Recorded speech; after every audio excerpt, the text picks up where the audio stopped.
Salut les Mancuniens, j'espère que vous vous portez bien. On se retrouve aujourd'hui dans cette nouvelle vidéo parler de la troisième recrue de Manchester United, Rasmus Højlund, qui débarque tout droit de l'Atalanta pour une somme pharaonique de 75 millions d'euros, bonus compris.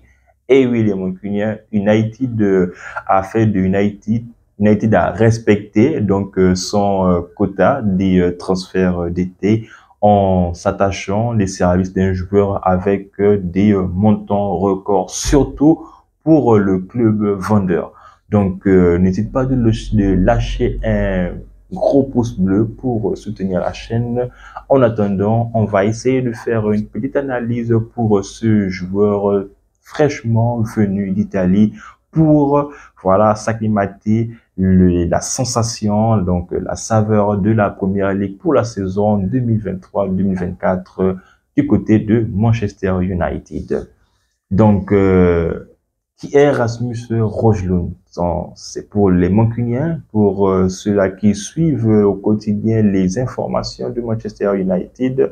Højlund est un joueur que Manchester United suit maintenant depuis l'hiver, donc depuis janvier 2023.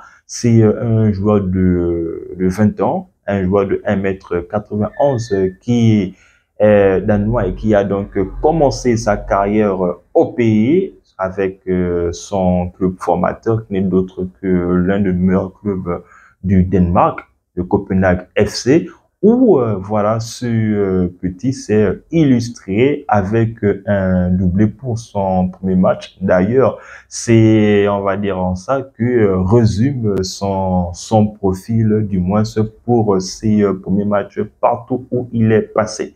Et donc, il commence sa carrière, évidemment, professionnelle avec son club formateur Copenhague. Copenhague qui essaie de le blender dès le mois de mai 2020. Mais malgré ça, avec ses prestations qui sont voilà donc attractives aux yeux de tous, il a été donc détecté par un club autrichien, à savoir le SK Krum. Donc désolé si je prononce mal le nom du club. Et c'est là-bas que ce petit va donc s'épanouir. C'est là-bas que ce petit va donc se faire une petite renommée où il remportera même 2 titres avec cette équipe d'Autriche-là. Et comme je l'ai dit tout à l'heure, c'est un petit donc son premier match pour sa première titularisation avec sa nouvelle équipe autrichienne s'illustre avec un doublé qui permet à son équipe de se neutraliser avec l'équipe adverse. D'ailleurs, ça donc son doublé lui lance même on va dire un élan, donc un regain d'énergie pour bien s'avancer pour le début de la saison 2021-2022. Et pour son match de coupe, Rasmus Højlund affronte donc le champion en titre, c'est-à-dire le RB Salzbourg, où est passé un certain Erling Haaland. Celui-ci, encore une fois, avec un doublé, permet à son équipe de s'offrir pour la deuxième journée du championnat autrichien le champion en titre. Et celui-ci n'a donc pas hésité à signer un nouveau bail pour le club où il a signé, où il est, donc le SK Krum, jusqu'en 2026. Mais ses performances ne passent pas inaperçues aux yeux de l'Europe. C'est ainsi qu'il s'attire donc les faveurs des grands clubs européens, à savoir Manchester United, à savoir le Paris Saint-Germain, même le Real Madrid s'intéressait à cette pépite-là. Et donc, c'est du côté de l'Atalanta Bergame qu'il va poser ses valises. Évidemment, donc, une hiérarchie s'impose. Il commence donc à jouer en étant un simple joker, mais au fur et à mesure que l'attaquant, donc vedette Duvan Zapata, enchaîne les blessures, celui-ci se voit donc ses minutes augmenter au fur et à mesure que la saison avance et que les rencontres s'enchaînent. Donc, lors de la saison 2021-2022, où il débarque complètement à l'Atalanta pour signer un prochain bail carrément jusqu'en 2026, il crève complètement l'écran. D'ailleurs, il finit même sa saison avec on va dire, un minimum de temps joué, mais avec un grand nombre donc, de buts, ou même pour la saison avant, donc saison 2022-2023, où il a terminé avec 10 buts. Celui-ci s'est même vu s'ouvrir les portes de l'équipe nationale où, c'est vrai, il n'a peut-être pas été appelé dans l'équipe qui a participé à la Coupe du Monde 2022 au Qatar, mais ce joueur-là ne s'est pas reposé sur ses lauriers. Il a travaillé avec son club et a enfin réussi à être appelé pour les éliminatoires de l'Euro 2024. Donc, pour sa première titularisation contre la Finlande, Højlund s'illustre carrément avec un triplé. Et pour son deuxième match contre le Kazakhstan, même si cette rencontre-là a été renversée par les Kazakhs, il a encore signé son match par un double but. Donc, aujourd'hui, c'est le meilleur buteur des éliminatoires de l'Euro 2024 avec 5 buts au compteur. Et voilà, donc, plus il performe, plus les courtisans ne cessent vraiment de montrer leur intérêt du côté du club où il, du moins, était auparavant, à savoir l'Atalanta, jusqu'à ce que on lui a posé une question, donc après un match de l'équipe nationale, donc que se passerait-il si United venait frapper à sa porte?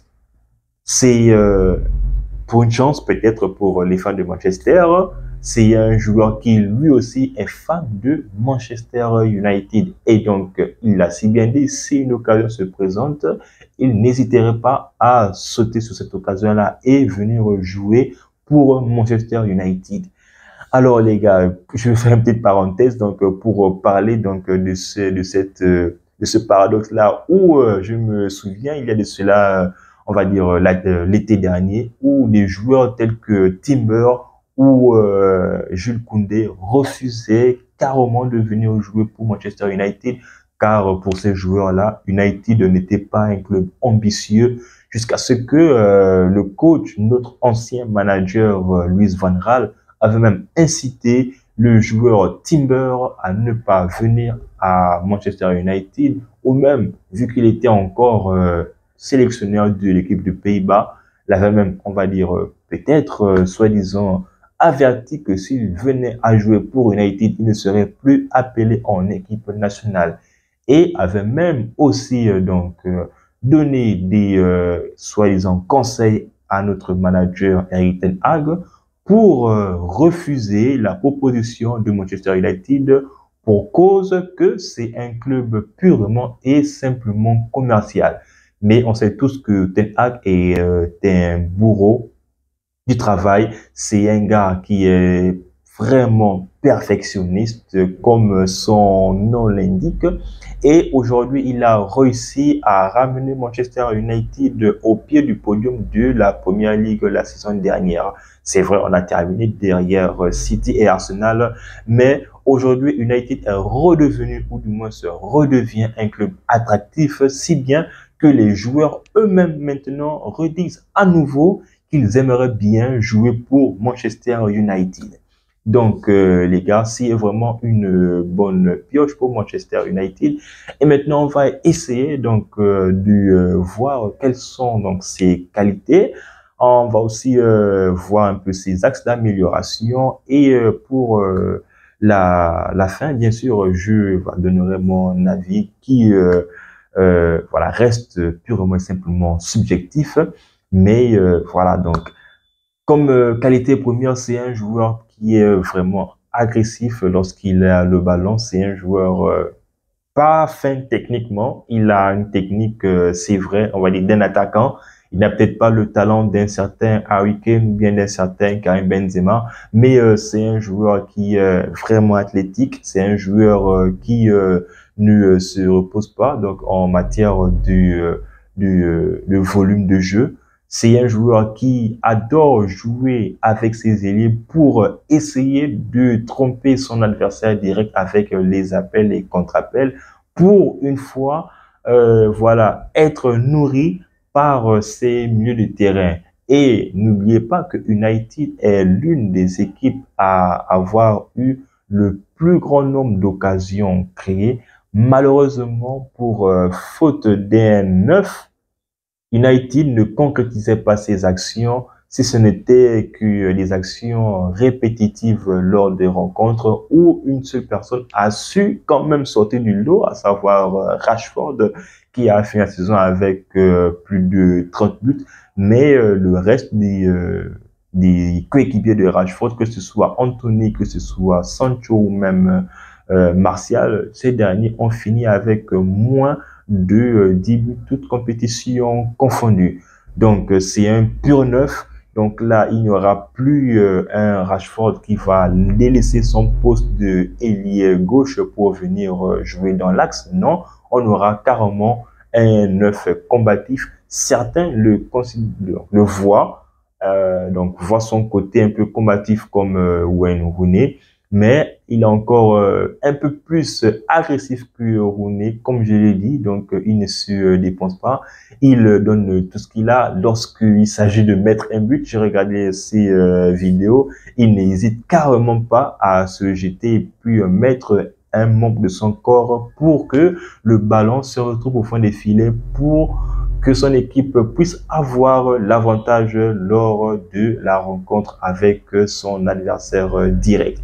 Eh bien, donc, certes, il a peut-être un grand talent, il a peut-être des qualités qui sont donc, on va dire, prodiguées par Erik ten Hag, mais celui-ci a encore beaucoup de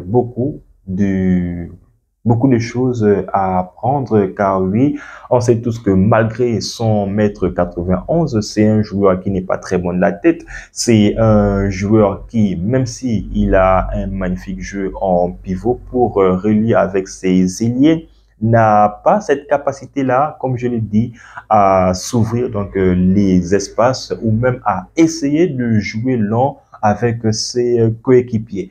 Et on sait tous que Ten Hag a ce rôle-là, donc de coach et manager en même temps, où il peut être le second père de tous ces petits. Il n'a que 20 ans, il est encore en marge de progression. C'est un joueur qui sera peut-être même façonné à l'image de Erik ten Hag. On l'a si bien vu avec Marcus Rashford, qui lors de ses précédentes saisons, avant que Ten Hag ne débarque à United, Rashford n'avait pas marqué plus de 3 buts lors d'une seule saison. Et cette saison, Rashford a planté au moins 5 buts de la tête. Donc, Højlund ne sera pas indifférent avec le programme qui sera mis en place par Ten Hag pour l'évolution de ce joueur-là, pour la suite à venir, et peut-être même mettre des buts et des buts pour Manchester United, enfin, pour que Manchester United finisse au moins avec 2 ou 3 attaquants avec plus de 10 buts, ou au moins avec 10 buts au minimum.